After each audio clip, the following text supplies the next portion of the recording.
Დენი ხის განმავლობაში ხართ ჩვენთან ერთად და შემოგვერთით. გიორგი ნაზღაიძე შემოგვერთდა სტუდიაში. მოგესალმებით. გიორგი, გადაცემის ორი ნაწილის განმავლობაში საუბრობთ, მსჯელობთ მიდის მწვავე დებატები. რეალურად შენ ხარ პოპულარული ადამიანი, რომელსაც ყავს უამრავი თაყვანისმცემელი, რომელიც არის ძალიან ინფორმირებული ადამიანი.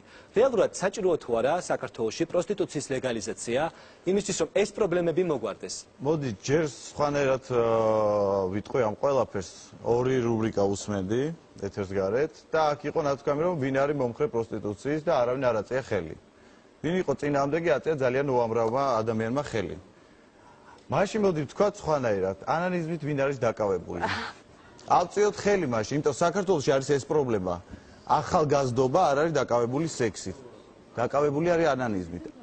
აქვს ცნობები, სახლში ცნობები, ვინც უყურებს ამ ყველაფერს, ამით არის და ეს არის ჩვენი დიდი პრობლემა.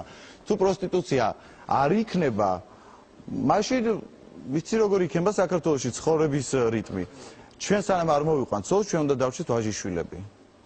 აი ესე გამოდის და ვერ განვითარდება მამაკაც, ვერასდროს ვერ განვითარდება. მამაკაცი უნდა განვითარდეს რაღაცა ასაკში, გარდატეხის ასაკი, როდესაც უნდა უხეშად თქო დავაშკაცდეს. გასაგებია, იუნას წეგან საუბრობდა, რომ საქართველოში რეალურად არსებობს ელიტარული პროსტიტუცია და ამ ადამიანებს შორის განსხვავება არ არის. ნამდვილად არ არის. არანაირი განსხვავება არანაირი, უბრალოდ ფაში არის განსხვავება. და ცოტათი მოვლილები არის. ფასი და მიდგომაში, ანუ თავის დაფასება, ასეთი სიტყვა, რომელსაც ვერ იტანენ ქართველი მამაკაცები. რატომ გარბიან ქართველი მამაკაცები საქართველოს ფარგლებს გარეთ, რომ იქონიონ ის ნამდვილი რეალური სიამოვნება, რასაც სექსი ქვია და არა ფულის გამოწალვა. არის ერთი კარგი რუსული ფრაზა: "Секс за деньги обходится дешевле, чем бесплатный секс". გასაგებია, გიორგი, შენ შემთხვევაში იყო, როდესაც შენ გავლენიანი ქალბატონები $2000 გთავაზობდნენ ღამეში და შენ სხვათა შორის ადასტურებდი, რომ ამისთვის ფული აგიღია.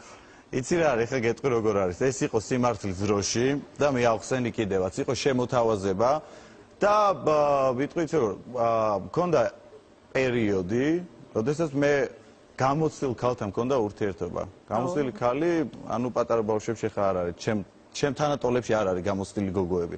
გამოცდილ ქალთან მქონდა ურთიერთობა და კიდე გამოდე მე ესე თანხა ვიღაცამ გადამიხადა, არა, უბრალოდ ამ ქალთან მე მქონდა ურთიერთობა რაღაც პერიოდი. და ეს ადამიანი რაღაცა როგორ გითხრა ეხლა რა რაღაცა ჩქარ ჩუქინდა რა თვითონ აკეთებდა იმიტომ რომ მას უნდოდა ეს და მე რაღაცას ვუკეთებდი ამას. კიდე გამომდინარე ეს არ არის ის რომ მე პროსტიტუციით ვიყავი დაკავებული. არა, არ მიჭირს და ვიცი რა თუ ადამიანს გაუჭირს, საერთოდ ადამიანს თუ გაუჭირდება მე ყველაფერს იზავს.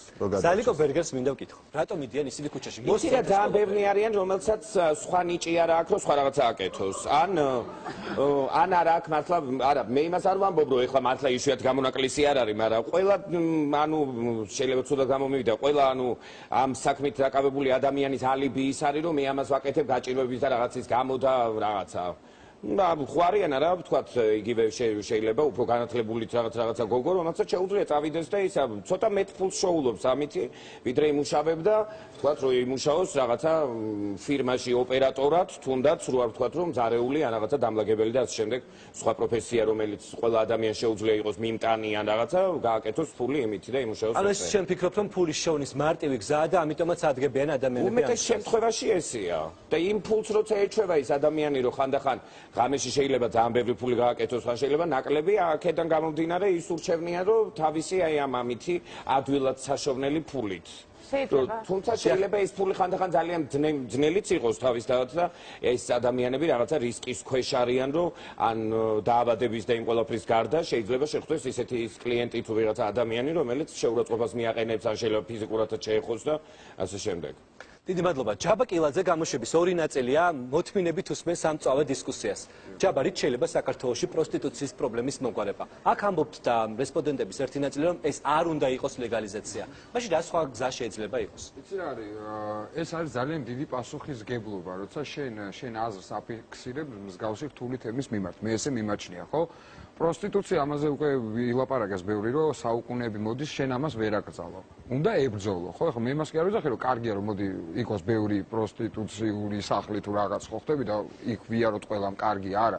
მე პირადად ამის მიმართ არ მაქვს კარგი დამოკიდებულება, რომ მე ამ სფეროს არ ვიყენებ, მე არ თავის ქებაში არ მინდა ჩამეთვალოს, მაგრამ მე ქალში ფული არ გადამეხთია. ამას ვამბობ სრული პასუხისმგებლობით. მაგრამ არის კატეგორია, ვინც დადის აქ, ხო, ის კი არ დავძრახოთ ისინი, მაგრამ აი დაუშვათ ვიღაც 15 წლის ბიჭი, რომელმაც 20 ლარი იშოვა და უნდა რა ამით დაკავდეს. ხო, არ იცის რა ქნას, ხო, მამიკოსთან ცხენია რომ უთხრას, უფროს ცხენია და ადგადა წავიდა, სადაც გაუგიას. ხო, არ ვიცი, არის მარტო ქუჩები. 15 წლის ბიჭები ამ სერვისს არ აი იყენებენ. 17-ის აიგე რა, მე ვიძახი ბავშვის, მე მაგალითად დიდი რო ვარ, ვიცი რომ უნდა ვიყიდო აფთიაქში აუცილებლად რეზინი, პრეზერვატივი იმისთვის რომ ვიყო უსაფრთხოდ, ხო?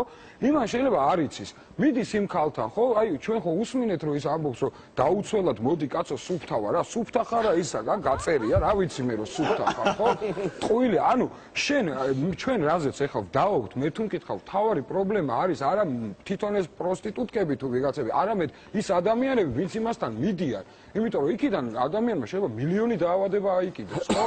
არც მე უსმენდი ადამიანს და მე მგონია რომ ყველაზე სწორი აზრი გამოთქვა ამ ადამიანმა. ის წლებია უკვე ამ სფეროს სწავლობს. კი ბატონო, იმიტომ რომ უდგება არა იმითი რომ კი მე მესმის აქ რელიგიის და ამ თემის გაიგივება არ შეიძლება, იმიტომ რომ ვერ ებძვი ამას შენ. მაშინ მოდი ყველა ვიყოთ ესეთები რა, ნუ გვაქვს პრეტენზია რომ ვიყოთ აი რაღაცა ევროპული მოდელი, ხო? თუ მაშინ ამაზე მიდგა ლაპარაკი რომ რელიგია და სახელმწიფო, მაშინ ყველაფერში ეგრე ვიყოთ, მარტო პროსტიტუციაში კი არა. ხვდები? და ეგრე არ არის, ხო? მაგრამ თუ ეს საკითხი დგას ღია დღის წესრიგში და მე მაგათაც შემეშინდება ჩემმა შვილმა არ გაიპაროს და ვაგზალს თუ პეკინს თუ სადაც დგანან ეგერი, იქ მივიდეს და ვიღაცა არ ეწყინოს ეხა იმას, მაგრამ ჩემთვის ის ბინძურია. ძმაო, ეგრეა. ქუჩაში რო დგას 24 საათი ქუჩაში რო დავდგე, მე გავჭუჭკინებდი. ეს ყველაფერი თუ მეწესრიგებული იქნება, თავად ოჯახებს ეს ნაკლები თუ არის პროსტიტუცია, მაშინ იყოს მოდი დაწესებულება, სადაც ვიცი რომ იქ რო შევა ადამიანი სუფთა გამოვა, იმიტომ რომ იქ შემოწმებულია ის ქალი, დაცულია სანიტარული წესი, იქ გაძლევენ იმ რეზინს. განათლება ამის გააქვს და არ იქნება დარღვევა, არ იქნება 15 წლის ბავშვები ბევრი ორსულად რო რჩება და ასე შემდეგ. ბევრი პრობლემა მოგვარდება. თუმცა კიდე აქვე აღნიშნავ, ეს არ არის კარგი. რა თქმა უნდა, რომ სახელმწიფოში იყოს ბევრი, მაგრამ საჭიროა. დიდი მადლობა. გია, რატომ ერიდებათ ხალხს ამ თემაზე ხმამაღლა საუბარი? საჯაროდ ისინი საუბრობენ რომ ეს არ უნდათ, თუმცა პირად საუბრებში, თუნდაც აქ კულისებში ბევრი ამბობდა რომ გასაგებია გვერდს ვერაუვლია. ეს არის ჩვენი მენტალობა და ჯაბა თქვა და მე ვერ არ ვიცნობ კაცს რომელიც იტყვის რომ მე ქალში გადამიხდია ფული. მაშინ ვიღა იხდის, არა ჯაბა მე არ ძალიან ბევრია არ ამბობენ ამას. იცით რა არის? ეს არის ერთგვარი კომპლექსი და შიში იმას და ცნობილია ერთი ანეკდოტის არ იყოს, ერთმა ქალმა თქვა რომ ოღონდ არ თქვათ ვინა ვარ და არაფერი არ გადამიხადოთო. აქედან გამომდინარე, საერთოდ სანამ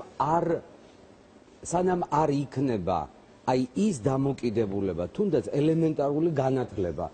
აქედან ადამიანები, რომლებიც წავიდნენ, მე დარწმუნებული ვარ, იმათ ვერ გაიგეს კითხვა. ანუ ამბობდნენ რომ არა და რატომ არა, მათ არ უთქვამთ. რატომ არა? მაშინ თქვენ შეიძლება ისინი ჩვენზე ჭკვიანები არიან, შეიძლება ჩვენზე უკეთესად აზროვნებენ, მაგრამ მე ვერ მოვისმინე არგუმენტი.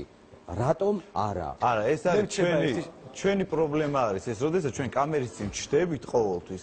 ყოველთვის რაზეც ვიძახით კის, კამერის წინ ვიძახით არას. არა, მე თქვი უკვე გიორგი ეგ რომ ძალიან ხშირად ხდება ხოლმე ესე რომ ადამიანებს ერიდებათ, ეშინიათ, რცხვენიათ და მსგავსი იგივე თამამ ფილმებში გადაღების დროსაც რომელსაც იღებს შოთა.